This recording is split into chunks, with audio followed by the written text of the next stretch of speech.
Because because the 250,000 naira that I go and use to buy chain, and then use 50,000 to buy stick. That somebody will carry and I'll be following stick to enter church. That one will buy a bag of rice or two. So I'm not quarreling with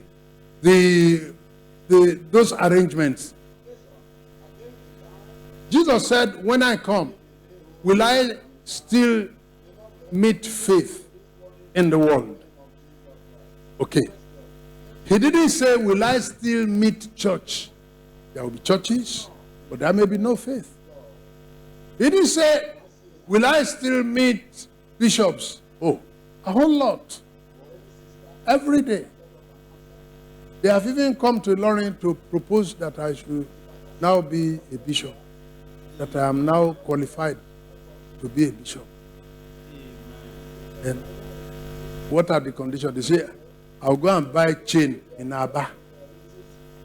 The chain that has cross go down like this in Aba. Then there's a ring I'll buy. 250,000. Cap. Then I'll buy stick. There's a stick. Somebody will carry stick. I'll be following stick. I look at that one. I don't have any problem with that too. And I'm not criticizing those who go to Aba to go and buy chain. I'm telling you, I have Pastor John, your pastor, was my guest in August. My wife goes to town. When my wife sees a naked, mad woman, my wife carry her. Because my wife started an orphanage, motherless babies home. Ilorin is no more innocent. You'll be going around the street in Ilorin now, you see a day-old baby inside gutter. And my wife has been carrying them. We have carried 70.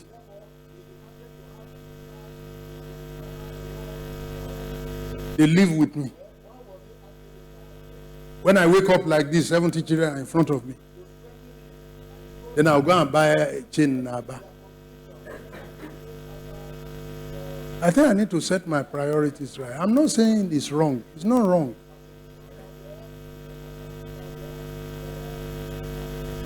Six out of the 70 babies, we took them from mad women on the streets that were abused on the streets, and they gave birth on the streets.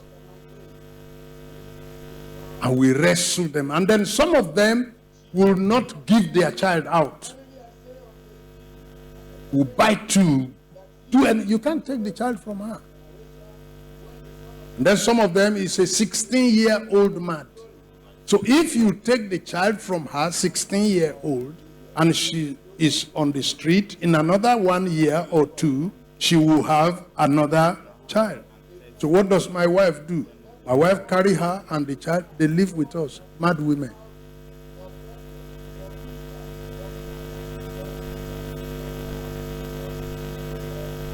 I took your pastor there to go and to see.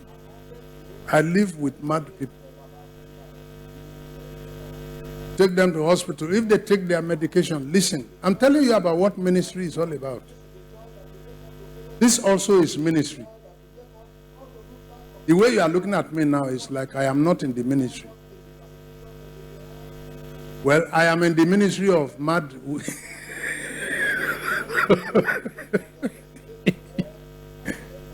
It's also a ministry. Now, as long as he takes his medication, he will be calm. If he takes his drug, you can manage her. But he could wake up one day and face you and say, "You think I'm mad?" That I'll be asking you, you think I'm not well? You want me to take this tablet? You think I'm not well? It is you that is sick. And you have to agree. And then you'll be finding out, how do we get this woman to use this drug today? Call the caregiver. The caregiver, do I make tea for you? Say, yes, I like tea. Then, no, I mean, drop where's in the tea. Drop the tablet, go stay. Drop it in the soup.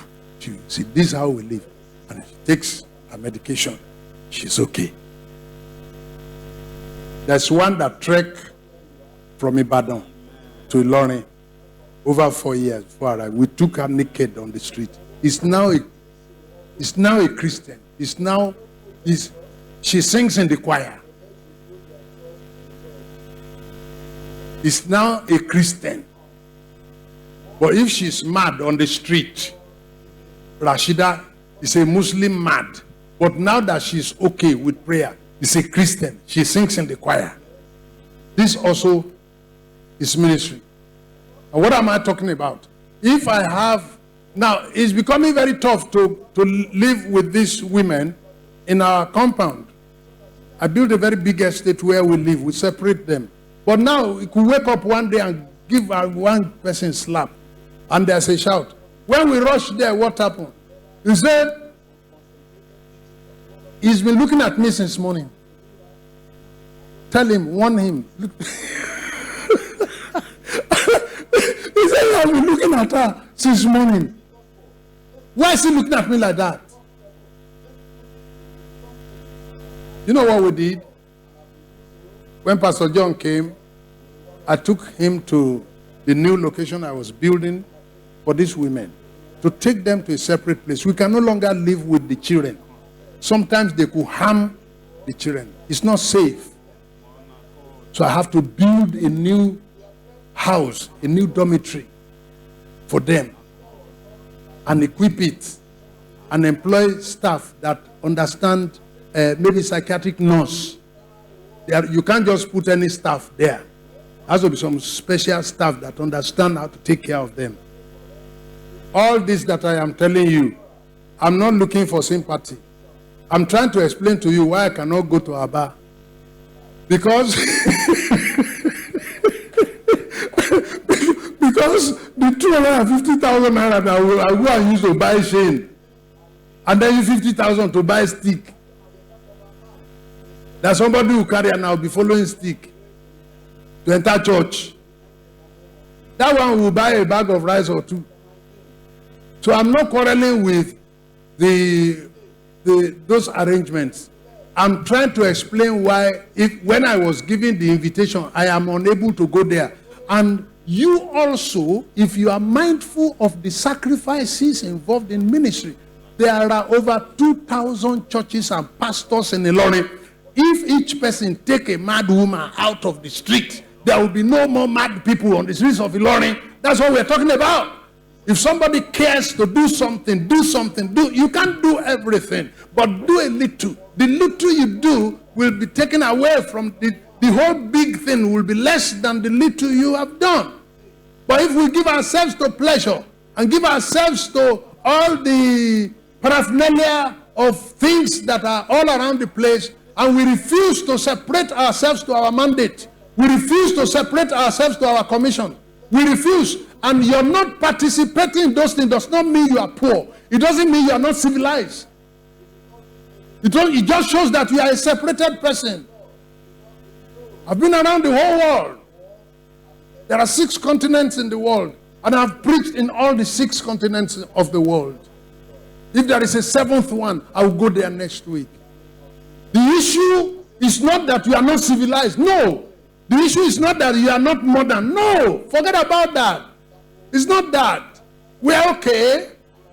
The English I am speaking, does it show you I'm not civilized? I understand what they're saying. I've been to where they went. I've been all around the world. Maybe I've been to places they haven't gone. So there is no shame in being separate. On the streets of Sydney, in Australia, I saw Jews, small boys who wear the cap of being a Jew. And everywhere you identify them, they are Jews. they speak to their children, we are Jews. You also want to go and drink and don't know the way home. Not a Jew. You also want to go and socialize. You can't. You are a Jew. Their children also want to be on the streets. Their children also want to put trousers down there. They tell them you cannot because we are Jews. Our fathers are Jews. I met them on the streets of the United States. They tell their children, you are a Jew. You can't go and do all those things they're doing. I must not see tattoo on your body. You are a Jew. Because they open the Torah and open it to them in the Old Testament where the Bible says you must not cut yourself. They tell their children. Till today, they identify themselves as separated people. And God is blessing them. There are blessings that are for separated people. And when you isolate yourself and put yourself in that class, you make yourself to access those blessings. But when you have become like Ephraim, in Hosea chapter 7 verse 8, that is the last passage I will read, then I close.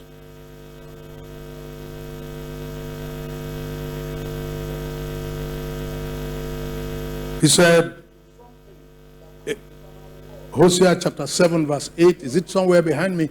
Ephraim has mixed himself among the people. Ephraim is a cake unturned.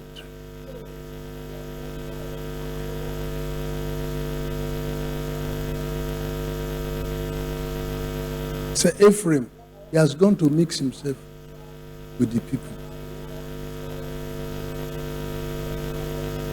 One thing I see with God is that he will come to ask of you where he put you. He saw Adam and Eve where they were. He didn't go to ask of them there. He came to where he put them to ask of them. You don't put your money in Union Bank and go and collect it in GTB. He will come and look for you where he put you.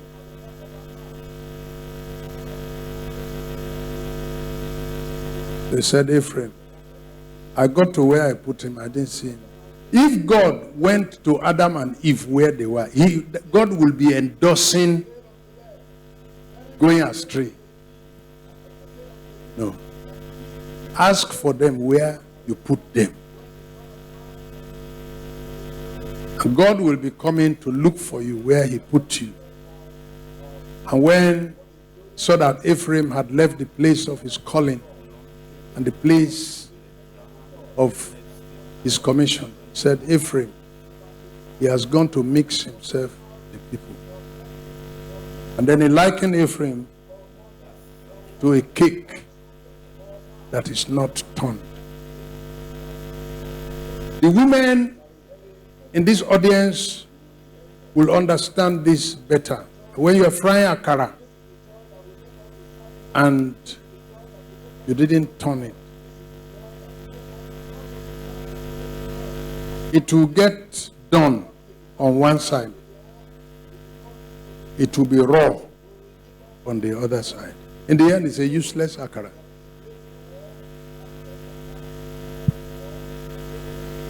The women in this church and who are watching online will bear me witness. Forget about akara as of old. Let us talk of cake, wedding cake. There is a time in your baking, you add salt, you add butter, you add egg, you add baking powder, you add different things. If when you have done that, you just put it and you didn't turn it, and you put it in the oven like that,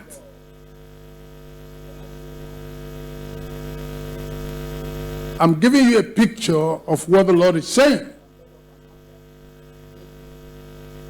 You would have wasted all the input because it will not, you can't eat it because there will be too much salt on some side that you bite, or too much sugar on some side, you buy it, and there will be none on the other side. You didn't turn it. So either we are talking about primitive baking, akara, even puff puff, that you didn't turn it. It gets to a time you turn it so that the cooking can go around. He said, Ephraim has gone to join himself with the people. He said, it's like a cake you didn't turn. Now, when you don't turn it and you leave it, it could even get burnt on one side and be raw on the other side. It's still a waste. And when we come to modern bakery and we are doing wedding cake, baking some cake, and you add all the ingredients and you did not turn it, and you put it in the oven, you will still waste it.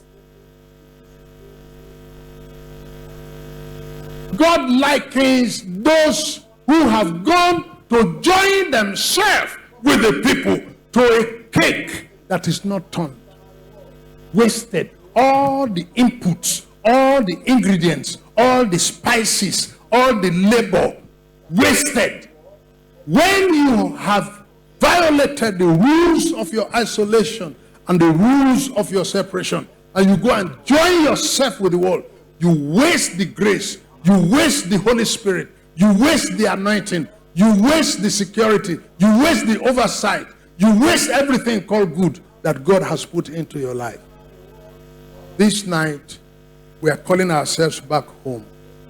Let us rise up on our feet to pray.